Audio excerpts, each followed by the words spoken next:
Hi everyone, this is Animal Paw Pony, and today I wanted to make a video that I think you guys will find interesting. This video is going to be me reading a section of a chapter from a fanfiction user named LuigiWife1551, with the story being titled Caretaker. Now I say this because he brings up an interesting point that I don't think many fans have ever thought of before in regards to when Ryder has hired new pups for the Paw Patrol. Now, granted, I know it's a fan fiction, but still,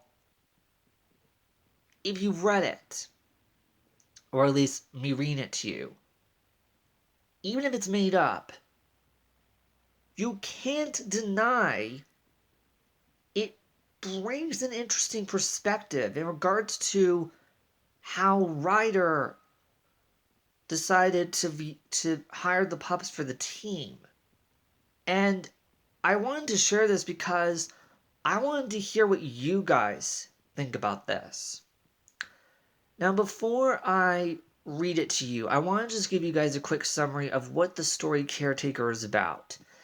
So, Caretaker basically is about the Paw Patrol team going around nonstop doing rescues.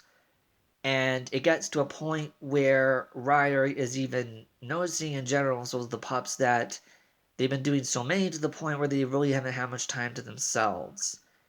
And what ends up happening is that they actually do get word from Mayor Goodway that they can indeed take some time off.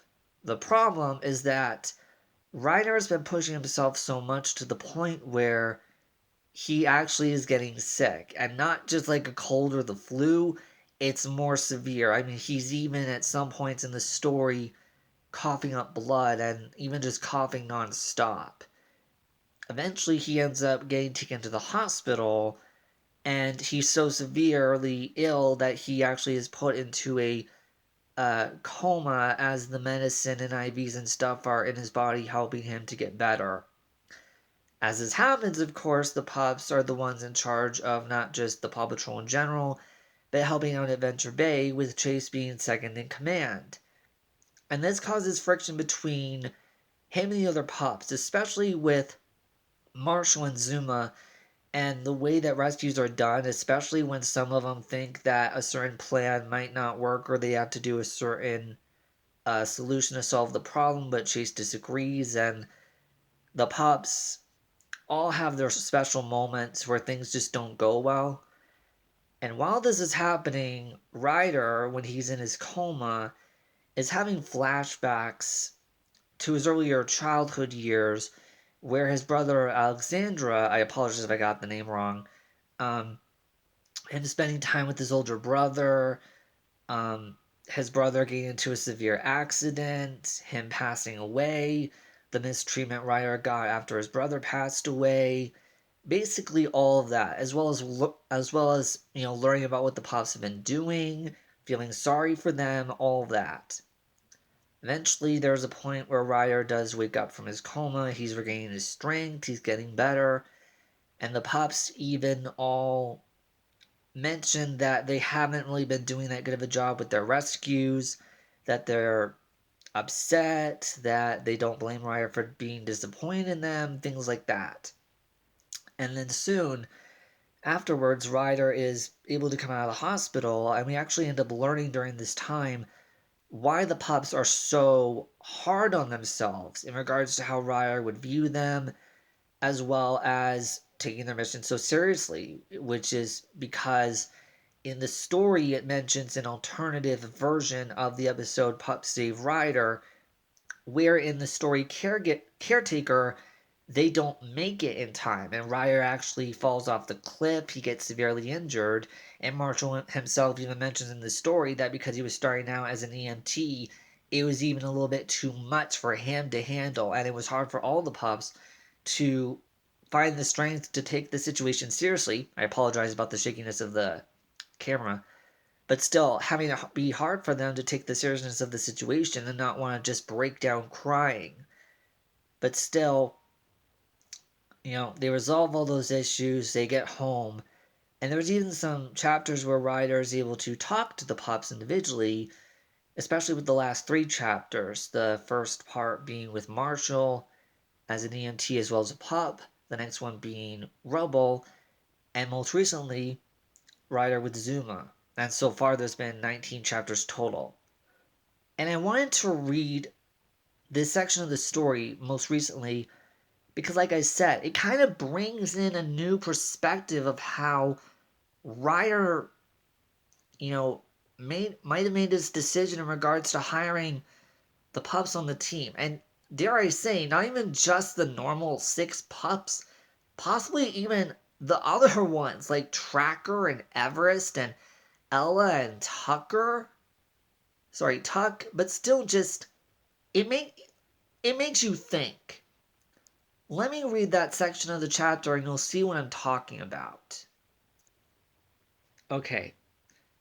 Here is that section of the chapter. And by the way, this is going to be Ryder speaking first. What's wrong, Zuma? You've never been so tense before, and you're usually so calm and more with the flow, you know. I know, I know, I know, I know, Zuma cried, tugging at his ears out of frustration. Ryder scratched his back, hoping he would calm down. He did, shockingly, and sat up to face Ryder.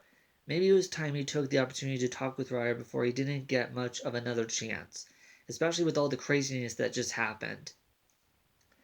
I know, and, I'm sorry for yelling at you. Zuma awkwardly rubbed his left leg, looking down at the grass. He couldn't look at him, right in the face. He was just too gentle, too kind, Ryder. But he was just the person to talk to. Rocky had been checking in on him since Ryder was admitted, and Marshall even before that, but Zuma was always saying, I'm cool, dude, would make him eventually feel that way. But it didn't. I just feel weird, like off or something. Even sorry, ever since you got sick, Chase has been so mean to everyone, always yelling, and I know he's the closest friend, and I didn't want to say anything, but I feel like I'm not doing my part to help the team, and I. Zuma was starting to shed tears, and his voice cracked. Ryder felt horrible. Was this how Zuma really saw himself on the team? Had he been feeling so let down? How did he not see that sooner? How did he get in his head Chase was his closest friend and that somehow meant he would automatically take his side? What have I been doing all these years? I think I depend on Marshall and Chase too much, and I still couldn't tell them what kept me up sometimes. Zuma, I didn't know. Zuma, I didn't know you were struggling to handle this alone, Ryder whispered. He pulled Zuma close once more and hugged him. Do you really think you aren't doing your part on the team? Do you really believe I think so little of you? Yes! Zuma cried, pushing away from him. What else was I supposed to think? You were working so hard, and I didn't stop you from doing it, and I feel like I don't belong on this team. Chase, Marshall, those 2 belong here. They pulled the whole team and the rest of us. We just stand there like idiots. Zuma angrily slammed his paws against Ryder's chest. Zuma's been trying to keep us together, but he's starting to scare me. He's always so mean, and I feel like he doesn't want any of us on the team. And it makes me feel useless. Ryder listened hard. There was no way he'd been so blind to what he'd been doing to his other pups. There was no way he'd been so blind to what he'd been doing to his other pups, and even he had to admit, Marshall and Chase had the heaviest workloads, Chase being a police pup of the law, and Marshall being both the fire pup and their medical pup. But here he was. Zuma had noticed it for some time, and this incident must have been what broke the camel's back. He stroked Zuma's head and back and heaved a heavy sigh. Now that he knew it was probably not only on Zuma's head, but possibly Rocky and even Rubble's, it was definitely time to put this to rest to make sure it never came up again. You really believe that? Because a certain pub of our team doesn't see that one bit, and neither do I. Zuma widened his eyes and glanced up. What, Rocky? He questioned, his head tilted.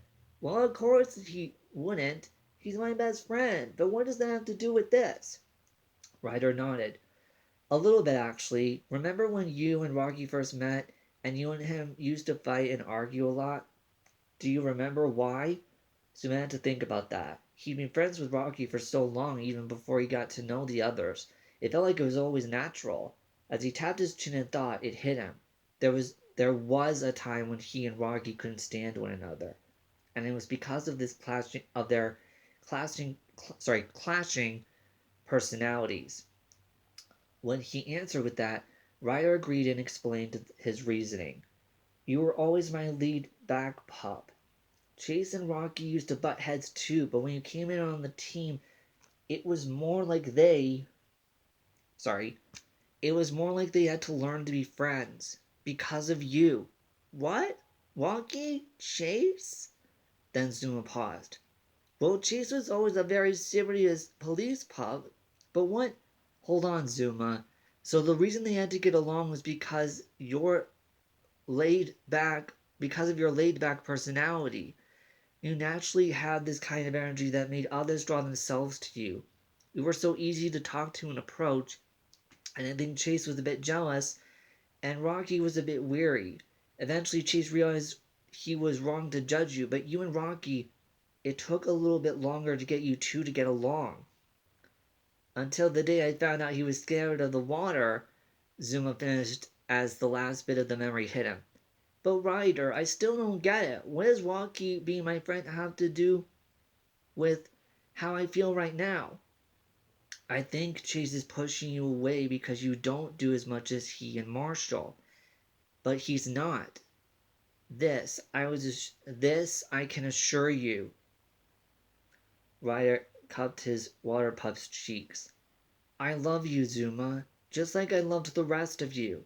And it's taken a lot more out of him to actually be a leader.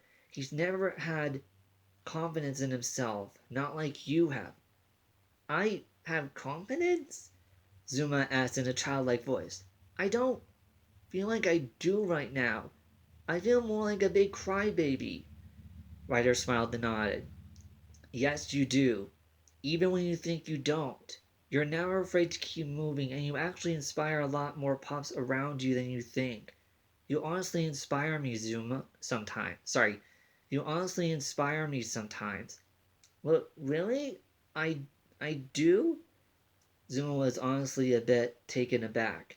He and Ryder had never spent enough time together, not like Zuma spent with Rocky or Marshall or Rubble. He didn't think Ryder had any real thoughts on him as a pup, let alone something like, well, that. You silly pup! Ryder laughed at the shocked expression on Zuma's face. Sorry, he set the still slightly stunned pup down and stood up to stretch. But more importantly, you have a really charming energy, Zuma. You really are like the ocean.